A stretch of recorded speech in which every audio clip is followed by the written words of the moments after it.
everybody. How's it going? John Bonham here, Cape Cod Wet Shaving. It is that time again, history shave time. Been a while, been about a month. So now that I am no longer doing Shave Tech, I'm going to attempt to get my schedule back to what it used to be pre-Shave Tech, okay? Which was Monday monologues and Thursday was History Shave Day. So, schedule permitting, with everything going on, that's what I'm going to try to do. I am going to at least do one a week is my ultimate goal.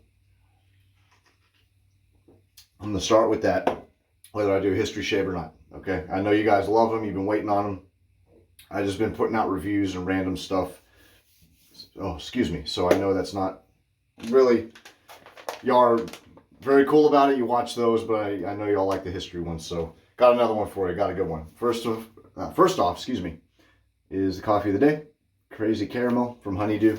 Bought this. I am blown away by how good that is. Like I said before, I'm kind of picky on the flavored coffees. They're always hit or miss. They either taste very fake and disgusting or really good. And this one's really good. And it's actually made by Honeydew. So, pretty good stuff. I like it a lot. All right, so today's shave. You saw the thumbnail, I'm sure. A lot of you will instantly recognize that headstone, okay? If you don't, I don't want to get ahead of myself. But today's topic was brought to me by my friend, Chad. How you doing, bud? He sent me the link, and all he said was the epitaph the story behind this is almost as good as the epitaph, which you saw, okay? And he was right. The only thing was when I read it and I tried doing research on it, it was short. So I had to throw in a second story. So this is actually a twofer, okay? So there's Lester Moore, and then there's one about Annie Oakley, and they're both pretty interesting things. So without further ado, of course, based on the subject matter, I had to use this. Eastwood, one of the Shave Dad collabs. Phenomenal. Wonderful soap. Admittedly, not the scent that I would think of when it came to Clint Eastwood. I would think something earthy, dust, leather, whiskey, bourbon, maybe even hay for hemp rope, cattle, something like that. You get the gist. Sweat, no, that's kind of gross. Maybe salty, something. But this one's actually good. It's tobacco blossom, caramel, mandarin, honey, and rose. It is a very powdery, very sweet scent. I've used it on YouTube before. I was going to do West Texas, but I'm actually saving that from Hub City Soaps. I'm saving that for another history shave. But there you go. I'm using that. Of course, I have the Splash. My pre-shave oil. Where is it? Oh, I'm using the beard oil. Bourbon vanilla goes perfectly, like it was made to go with this. And to keep with the theme, and by sheer coincidence, it goes very well with it. 1879 from 345 Soap Co. Bourbon, tobacco, and leather. Are some of the notes in that, okay? My hardware. My True Till Death walnut, I don't know what to call that, gold? I mean, obviously it's resin, but I want to give this a name. But anyway, it's a Badger brush. And I'm using my Rod George bullet safety razor. I think that's a 223 cartridge. I might be wrong. It looks like it. Oh, well, for those who know their ammo, LC15, that means Lake City, and is manufactured in 2015. So, is that Remington, I believe? I don't know. Anyway, I'm getting off topic. Sorry. Okay, let me go ahead and start lathering. I'm already 4 minutes in. Excuse me. So I called this one, Who Was Lester Moore? Okay, y'all ready? So Lester Moore lived in the 1880s, in the late 1880s, which coincidentally, I believe, was around the Earps. Was it 1888 that the OK Corral gunfight happened? I believe it was. And I did a gunfight at the OK Corral history shave too. So I should know that. Oh, I didn't show you my bowl. Cherry on top. That's my Trevor Foster skull, which is one of my favorite bowls. It's just, it looks weird to use it for like a beautiful springtime, floral, flowery, whatever shave of the day photo, and there's this freaking skull right there for the bull. So I do use it. I just don't use it for a lot of shave of the day photos. So Lester Moore lived in the late 1880s. And again, if you hear a baby, I'm going to have to pause and go get him. He was a Wells Fargo agent in Naco, Arizona. Naco, Arizona still exists. It's a border town, right there on the Arizona-Mexico border. And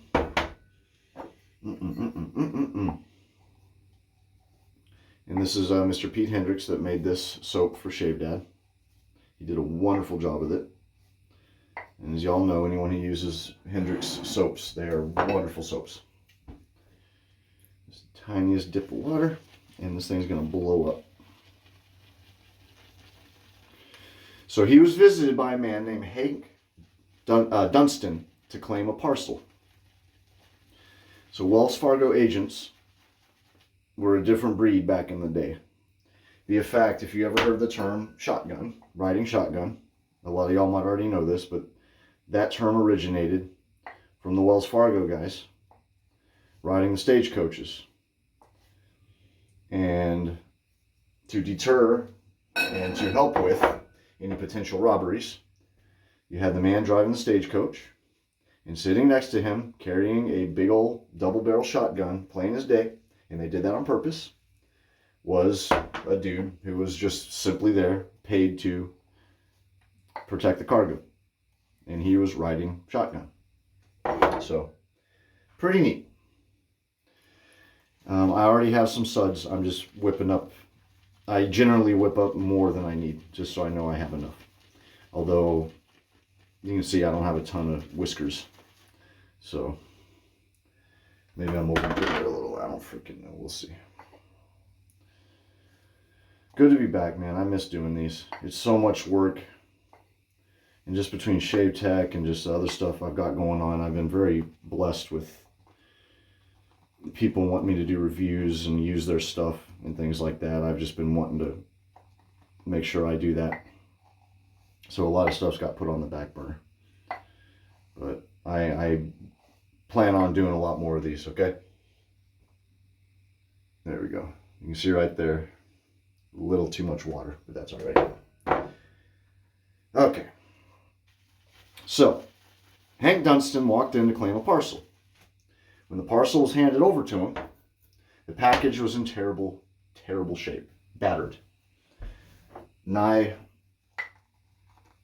unusable. And an argument ensued, okay? He was enraged, Dunstan, and shortly after a violent argument took place. During this argument, as it heated up more and more and more, both men eventually reached for their guns.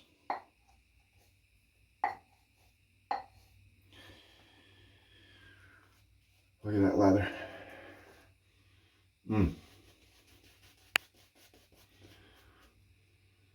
Get the caramel. Get the Mandarin. You get the honey. And just the tiniest hint of rose. Not even, I wouldn't even call this a rose soap. The teeniest, tiniest hint of rose in there.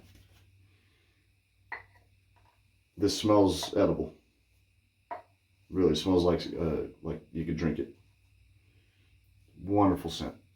Again, not what I think of when I think of Clint Eastwood, but if he wore a cologne, this is what it would smell like probably. I think that's what Pete might have been going for. And Jerry. How you doing, Jerry? Hope you're well, bud. Great guy. He and I chat every now and then on the phone. Just out of the blue. He'll just message me and be like, hey, call me in a bit. I'm like, all right. Or call me when you get a chance. I'm like, okay. We'll shoot the breeze about life and kids. And his daughter actually lives here in Mass. She lives in a town about an hour and a half from me. Like 15 minutes from where Jessica works. Anywho, sorry. They both reached for their guns. Moore was shot 4 times. Obviously. Lester Moore, 4 slugs from a .44. He was laying there dying. He was able to fire one shot as he was laying on the floor. It struck Dunstan in the chest, and ultimately both men would die from their wounds. Forgot to say as well, there's the Treat Falcon, the one I've been using. Should have cleaned it off a little bit. You can see there's still some gunk there. That's gross. I'm using this Treat Falcon until it's done. I'm kind of, excuse the water, sorry. I just wanted to get that off there. I'm going to push it until it's done. So, Dunstan was killed from the single shot to the chest. And Lester Moore also died. Okay. Oh, yeah. Moore himself was transported to the nearby town of Tombstone. And in Tombstone, still exists now, it's a tourist attraction, is a graveyard called Boot Hill Graveyard. Now, Boot Hill Graveyard got its name, and Tombstone got its name because when Tombstone was starting to get founded, there was a lot of clashes with natives and things like that, and outlaws. And so basically the saying was that if you go that way, prepare to meet your doom, your end, your death. And Boot Hill Cemetery was named because of the amount of men who died with their boots on, i.e. outlaws, gunfights, disagreements, etc. So, pretty cool. But you can go there to this day and see it. Okay. He was buried in Boot Hill Graveyard. His famous gravestone exists to this day. There's the photo that you saw. However, Lester Moore harbors a crazy secret. Want to know what that secret is? He never existed. Nope. He never existed. This was a story, all made up. Not only has there never been a record of a Lester Moore living or dying in either Naco or Tombstone, there's no records in either of those towns. The same goes for the entire territory of Arizona at that time. So there was never a Lester Moore. Can you believe that? And you'll notice there's not a ton of photos. This is why.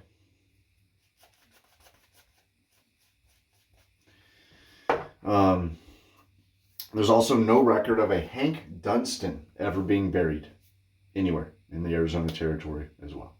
Okay, so why even bother with the facade? The same reason that the famous tombstone and epitaph are shown in the movie of Tombstone. There's Doc Holliday. I don't know if you noticed him, of course. The one and only photo for this story. That's a shot from the movie. And that's the actual graveyard. Boot Hill Cemetery right there. And they put that in the movie Tombstone. That's how famous that spot is. Need some water. But Lester Moore was not real. The whole thing. Can you believe that? I almost wasn't going to do this. Once I read that, I'm like, man. But, no offense, Chad, sorry. The reason I decided to do it was because of the feeling I had. I'm like, I can't believe that was fake. And I'm like, you know what? If I didn't know that, maybe other people didn't. And there you go. So, all right. Page 2. I've talked about this soap before. I kind of already did. There's really not much to say except for it smells delightful. Again, it is misleading for the subject matter. That's not necessarily a bad thing. Maybe to some it is. I don't know. I mean, depending. For me, it doesn't bother me really, because I like it. It's a good scent. But like if I got something that's called sandalwood and it didn't smell like sandalwood, yeah, that'd be like, dude, what the hell? So maybe depending on the scent, I guess I could get why people would be a little perturbed. But in this case, it's really good. And Jerry and everyone associated with Shave Dad, they do a great job. Suits is coming out here day after tomorrow. Today's Wednesday, the 24th. Today the 24th. It's coming up the 26th, yeah. This Saturday, the 27th of April, as of the filming of this, 2024. I'm going on with Phil from Bricktown Grooming and Joe Caton from Black Mountain Shaving and Murphy McNeil to do their first live they've ever done. So that's pretty cool. Going on with Lynn, I believe, and maybe Bill will be there. From what Lynn told me, Bill is notoriously camera shy, so we'll see. It's going to be fun either way. I like being present for historical things. And I'm going to probably be using Great Bear. That's my favorite, I think, really my favorite Murphy and McNeil that I own. Aside from Horizons. I love Horizons. It's so good. Anyway. Okay. Story number 2. Y'all ready?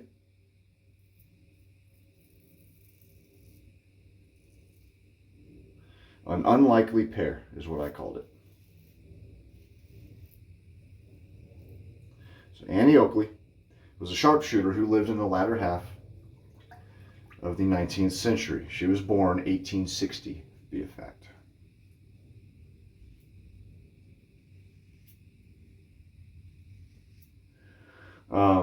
She was a member of Buffalo Bill's Wild West show and was renowned for her shooting skill. I might still do a history shave about her, so I didn't want to go too into detail about what she did, her exploits. She was a freaking dead shot, man. I'm talking straight up comic book character shot, this woman. And she was really cool because she was a huge proponent of women being able to defend themselves. So she actually went and like taught classes for women to learn how to shoot, which was pretty damn cool. Considering she was born a good 60 years. I'd say a good 50 years before the start of any women's lib and 60 years before it was passed. What was it, 1920, 1921?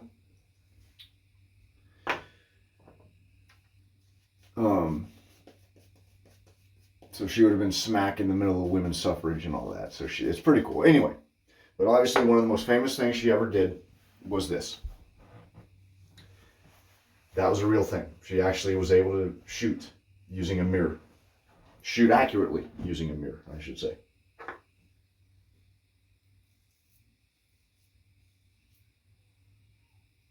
Uh-oh.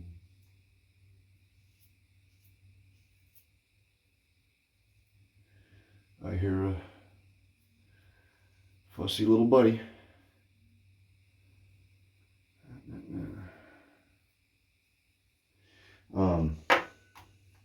So, in 1884, Oakley gave a performance in the state of Minnesota. Okay? A man who saw her show was so impressed and enthralled that he located the hotel she was staying at. Sounds kind of creepy, right?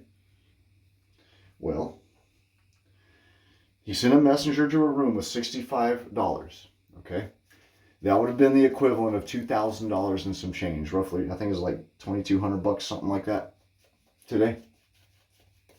So $65 was a lot of damn money back then. He went to her room with $65 and a request for a signed copy of a photograph of her. She declined and instead offered to meet the man in person. Very nice of her. Well,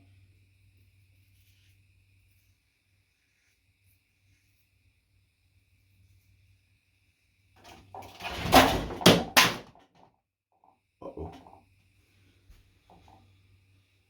Poor Doc Holliday. Oh. Damn it, James Hetfield. I was going to say. Damn it, James Hetfield. That's really annoying. There we go. I don't want to put any nails or anything in the door, so I tape those up. And I have to change the tape every now and then for that exact reason. I was just lazy today. Anyway, where was I? Oh, so the man who wanted her autograph was none other than Sitting Bull. Pretty cool. Let me wash this off. I'll do post-shave. Alrighty. Man, oh man. I was going to fix that, but I don't care. So, I do have a correction. I am filming this on Wednesday. This will be uploaded on Thursday. So when you're watching this, it will be Thursday the 25th, not the 24th. So excuse that. Y'all going to be watching this like, is it Wednesday? No. So I am filming this on Wednesday because I got some stuff I got to do tomorrow. So I wanted to make sure to have this ready by tomorrow. So yeah, anywho. Sorry for the confusion. Oh my gosh, that's good. Good. Sitting Bull. Sitting Bull is the man who wanted to meet her and get her autograph, and he ended up meeting her. Chief Sitting Bull is famous, for those who don't know. He helped lead the charge. He was a Lakota chief. He helped lead the charge against none other than General Custer. And your first impulse might be, well, wasn't he a bad guy? No, actually, General Custer was kind of a douchebag. Be a fact, Sitting Bull was pardoned by the U.S. government. And he had just been pardoned, I think, a couple years prior to meeting her. I'm not sure the year exactly, but... so, he was a big fan of hers. Sitting Bull and Oakley were actually photographed together, which is this. That's the photo. And they became close over the years, okay? And when I say over the years, not to spoil anything, Sitting Bull was shot and killed in 1890. So they did know each other for a little over half a decade. But they got close very quickly. He believed that Oakley was gifted supernaturally by the spirits or whoever he worshipped, and eventually adopted her, which is symbolic. Thank Dances with Wolves with Kevin Costner. Like they took him in and based on their decision started calling him a Sioux. So basically the same thing. He bestowed upon her the Lakota name Little Sure Shot. And that is a moniker she would carry throughout her entire professional career, into her final days. She would use the title throughout her career, and the two would remain close until his death in 1890. So, there you go. Pretty good stuff. I liked it.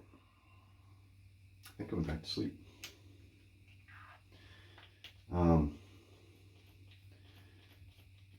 Camera. There we go. John Patton puts out some good stuff. I like his bombs. I wish he had bigger containers because I try to be very careful about overusing these. And I actually just recently acquired 1879. He had a sale on it. And he had the entire set available. So I'm like, you know what? I'll grab it. I like the scent notes of it. That smells good. Stupid stomach's rumbling. Alright. Not bad. 24 minutes. I thought for sure I'd go over 30. But I better not ramble on before I do. That'll do it. I hope y'all liked it. I do have a list of stuff that I'm going to start doing for history. I'm going to go back to it, like I said.